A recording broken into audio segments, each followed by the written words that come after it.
આવે છે કે જે અજમેરની અંદર જે તાજિયા બને છે એની હુબહુ કોપી અહીંના જે યુવાઓ છે એ ખૂબ જ મહેનત કરીને બનાવતા હોય છે. શું કહેશો જે કોપી બને છે અહીંયા જે અજમેરની? ચોક્કસપણે હું મિત્રો સ્વાગત છે આપનું એક નવા વિડીયોમાં, નવી જ એક એક્સપ્લોર માહિતી સાથે. હું છું જાહિદ એક્સપ્લોરર અને ખાસ આજે હું તમને એવા તાજિયા બતાવવાનો છું ભાવનગરની અંદર જે અજમેર ની અંદર બને છે તેવા જ હુબહુ અહીંના જે યુવાઓ છે એ યુવાઓ દ્વારા બનાવવામાં આવે છે. તો કન્ટિન્યુ વિડીયો જોજો. વિડીયોમાં મજા આવે તો લાઈક અને શેર કરી દેજો. અને જો સર્વપ્રથમ અમારી ચેનલમાં તમે વિડીયો જોઈ રહ્યા હોય તો અમારી ચેનલને સબસ્ક્રાઇબ કરી લેજો. મિત્રો તો અત્યારે આપણે જે છે બાપેસરા જે મોહલ્લા જે છે સિપાઈ જમાત ખાનાની અંદર આપણે આવી ગયા છીએ અને ત્યાં આગળ જે મેં તમને આગળ કીધું કે ભાઈ એક જે અજમેરની હુબહુ કોપી તાજિયા જે છે એ અહીંયા બનતા હોય છે. અને અજમેરની અંદર મોહરમ મનાવવાની લોકોને ખૂબ જ આશ હોય છે, લોકો જતા હોય છે, બરાબર છે. તો અને એની જ હુબહુ અહીંયા ભાવનગરની અંદર જે છે એ તાજિયા બનતા હોય છે, જેના હું તમને આજે થોડાક દ્રશ્યો બતાવી દઉં. આ તમે જે જોઈ રહ્યા છો આ બાપેસરા સિપાઈ જમાત ખાનું છે, બાપેસરા મોહલ્લા કહેવામાં આવે છે. આ ત્યાંના યુવાઓ છે. હજી આપણે તેમની સાથે પણ વાત કરીશું કે કઈ રીતે ને કઈ રીતે આ લોકો બનાવતા હોય છે. તમે જોશો કે આ બધા આખા જે છે તૈયાર થયેલું છે, બરાબર છે. અહીંયા જે છે એ એમના અલગ અલગ પાર્ટ્સો છે એ પડ્યા છે, બરાબર છે. પછી આ જે તમે જોશો આખું જે છે એ બને છે ને યુવાઓ દ્વારા હજી બનાવવાનું ચાલુ છે ને 8-9 મોહરમ સુધીમાં જે છે એ કમ્પ્લીટ થઈ જતું હોય છે, બરાબર છે. અને જે આ યુવાઓ છે એ પોતાના જે અંદર અલગ અલગ જે કલાકૃતિ છે, અલગ અલગ જે ડિઝાઇનો છે એ કરતા હોય છે, જે તમે જુઓ છો. અત્યારે આ જે છે કામ અડધું થયું છે, હજી થોડા દિવસોમાં જે છે આખું કમ્પ્લીટ થઈ જશે. અને આ જે હું તમને જે બતાવી રહ્યો છું આ જે તાજિયા છે એ અજમેરના છે, બરાબર છે. આ જ હુબહુ, બરાબર છે, અહીંયા બનાવવામાં આવશે. અને જ્યારે તૈયાર થઈ જશે ત્યારે અહીંયા બાર ચોકમાં જે 9 મોહરમના રોજ તાજિયા બધા જે પડમાં આવતા હોય છે એ રીતે પડમાં આવશે. ત્યારે સમગ્ર આખા જે દ્રશ્યો છે એ તમે જોઈ શકશો. આગળ હું તમને જે આ કમિટીના લોકો છે જે બનાવતા હોય છે તાજિયા એમના જોડે પણ વાત કરાવીશ. કન્ટિન્યુ વિડીયોની અંદર બન્યા રહેજો. મિત્રો આગળ મેં તમને જે બાપેસરાના જે તાજિયા બનાવ્યા, જે વર્ષોથી પરંપરાગત રીતે જે બનાવવામાં આવે છે, અને ઇમામે હુસૈન જે અસત્યની માથે સત્યનો વિજય એટલે ઇમામે હુસૈન, અને ઇમામે હુસૈનની જો વાત કરવામાં આવે તો દુનિયાનો કોઈ એક ખૂણો બાકી નહીં હોય જ્યાં ઇમામે હુસૈનની શહાદતનો અસર ન થયો હોય.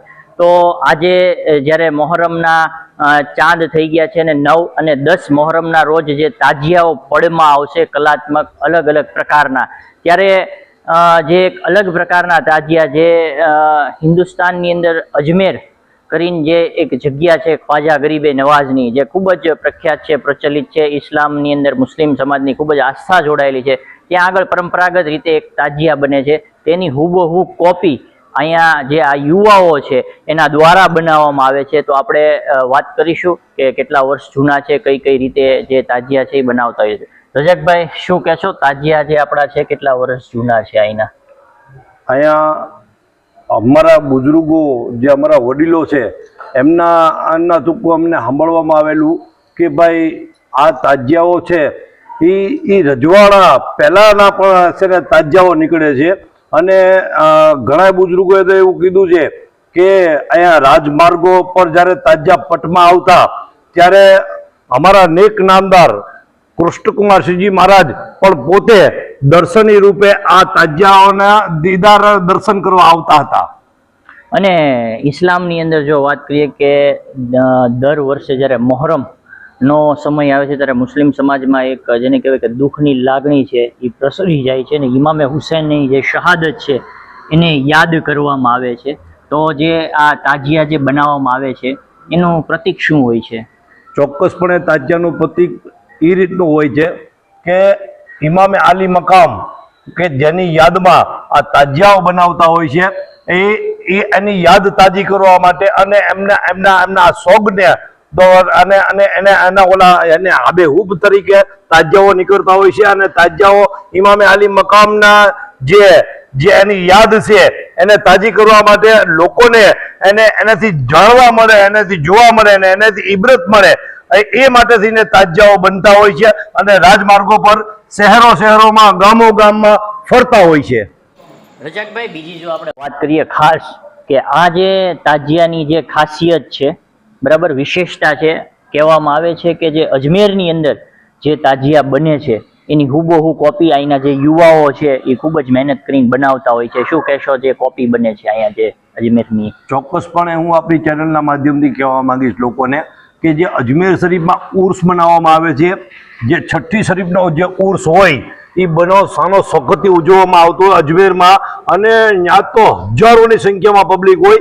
એ જ પ્રમાણે આ બાપેસરા મોહલ્લા ઉપર પણ અજમેર શરીફનો માહોલ જોવા મળે એવો જ ઉર્સ અહીંયા પણ મનાવવામાં આવે છે. અહીંયા પણ નિયાજ પ્રસાદી આટલી બધી સંખ્યામાં વિતરણ કરવામાં આવે છે કે આખી ભાવનગર તો ઠીક પણ આજુબાજુની પબ્લિક છે એ પણ ઉર્સમાં અહીંયા સામેલ થાય છે અને આટલી ભીડમાં અહીંયા ઉર્સ બનાવવામાં આવે છે. એ જ પ્રમાણે મોહરમમાં જે તાજિયાઓ અજમેર શરીફમાં બને છે એ જ કોપી આબેહૂબ જે બાપેસરા કુવા પણ છે ત્યાં અમારે ચિશ્તી પંજેતની ગ્રુપ છે, બાપેસરા સિપાઈ જમાત આજુબાજુમાં, અને બાપેસરા સિપાઈ જમાતને હારોહાર લગતા છોકરાઓ, આ વિસ્તારના છોકરાઓ તે આ એક તાજ્યો આબેહૂબ બનાવવામાં આવે છે.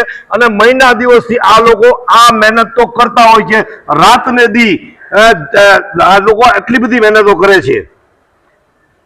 મિત્રો આગળ મેં જે તમને તાજિયા બતાવ્યા એ અજમેરની હુબહુ બને છે એ છે. હવે જે રજાકભાઈને આપણે પૂછીશું જે બાપેસરા સિપાઈ જમાતના તાજિયા છે કેટલા વર્ષોથી બને છે, કઈ રીતના છે અને શું છે?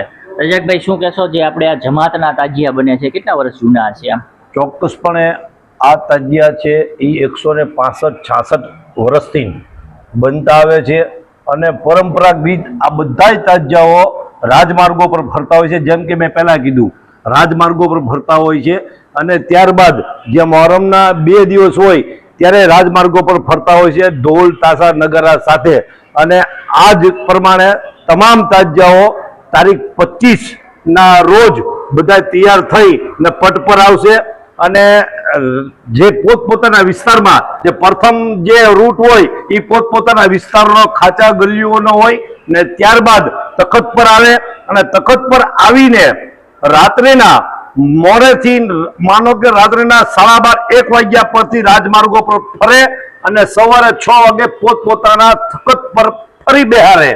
અને ત્યારબાદ બીજા દિવસે જે આસુરાનો દિવસ કહેવાય ત્યારે પણ તાજિયાઓ જે પોતપોતાનો સમય હોય, કોકનો 6:30નો સમય હોય, કોકનો 7:30નો સમય હોય, અને એ પ્રમાણે પોતપોતાના સમય પ્રમાણે તાજિયાઓ ઉપાડે અને જે રાજમાર્ગો પર ફરીને જે છેલ્લું સ્ટેન્ડ છે ત્યાં 10 વાગે પહોંચી અને તમામ તાજિયાઓ ત્યાંથી 10 વાગે પહોંચીને પરત લઈ લે, ભોગા મુકામે ઠંડા કરવા જતા હોય.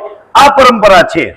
તો મિત્રો આ હતા રજાકભાઈ આપણને સંપૂર્ણ માહિતી આપી જે અજમેરની અંદર જે કોફી બને છે એની પણ માહિતી આપી, ને બાપેસરાના જે તાજિયા છે સિપાઈ જમાતના એ બને છે એની પણ માહિતી આપી, અને 9 અને 10 મોહરમના રોજ જે તાજિયા છે કઈ રીતે પટમાં આવશે, પડમાં આવશે, પટમાં આવશે, રાજમાર્ગો ઉપર ફરશે અને ઠંડા કઈ રીતે થશે, તમામ પ્રકારની માહિતી આપી. વિડીયોમાં મજા આવી તો લાઇક, શેર અને સબસ્ક્રાઇબ.